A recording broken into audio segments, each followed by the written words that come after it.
আসসালামু আলাইকুম এভরিওয়ান। আজকে চলে আসলাম চিকেনের একটা নতুন রেসিপি নিয়ে, চিকেন তন্দুরি। আমরা আসলে সবাই কম বেশ একটু ডিফারেন্ট ওয়েতে চিকেন রেসিপি ট্রাই করি। তো প্রথমে আমি এখানে চিকেন নিয়ে নিলাম 1.5 কেজি পরিমাণ। এরপরে আমি কিছু গুঁড়ো মশলা, হলুদ, মরিচ, লবণ এবং ধনিয়া গুঁড়ো দিয়ে দিলাম। এরপরে দিয়ে দিলাম আদা রসুন পেস্ট, 1.5 চামচ পরিমাণ করে আদা রসুন পেস্ট নিয়ে নিলাম। এরপরে দিয়ে দিচ্ছি গরম মশলার গুঁড়ো, আর দিয়ে দিলাম কাবাব মশলা। যে কোনো রেডিমিক্স কাবাব মশলার প্যাকেট যেগুলো বাজারে কিনতে পাওয়া যায়, সেখান থেকে আমি 3 টেবিল চামচ পরিমাণ দিয়ে দিলাম। যারা একটু ঝাল পছন্দ করেন তারা একটু বেশি দিতে পারেন। আর এখানে আমি দিয়ে দিচ্ছি টমেটো সস, 2 টেবিল চামচ পরিমাণ টমেটো সস।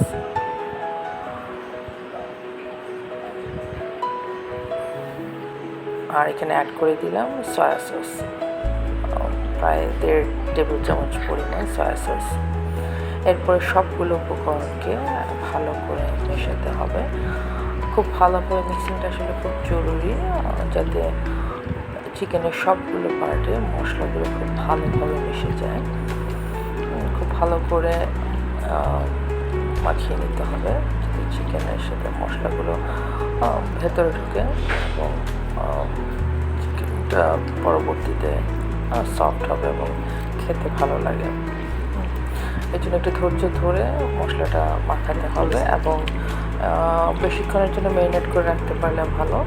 আমি এখানে প্রায় 4 ঘন্টার মতো ম্যারিনেট করে রাখলাম। এরপরে আমি একটা প্যানে কিছু পেঁয়াজ দিয়ে দিলাম। সেই ভাজা চিকেনের তেলের মধ্যে আমি পেঁয়াজগুলো দিয়ে দিলাম। পেঁয়াজগুলো ভালো করে নিয়ে নিতে হবে যতক্ষণ পর্যন্ত না পেঁয়াজগুলো একটা ট্রান্সপারেন্ট লুক দেখা যায়, সে পর্যন্ত আমার পেঁয়াজগুলো একটু ভেজে নেব।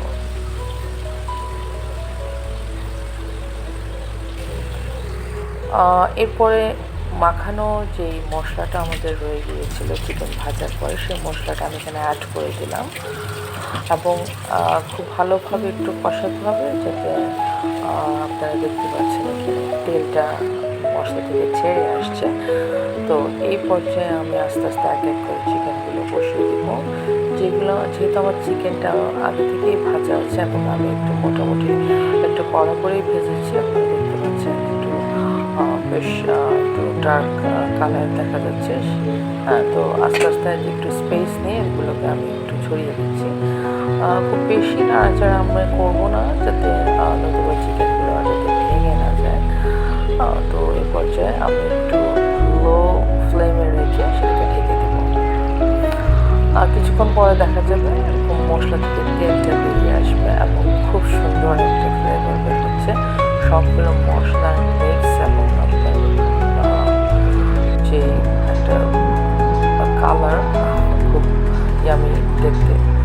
তো এই তান্দুরিটা আমরা আসলে যে কোনো পরোটা, রুটি, সাদা ভাত, পোলাওর সাথে খেতে ভালো লাগে।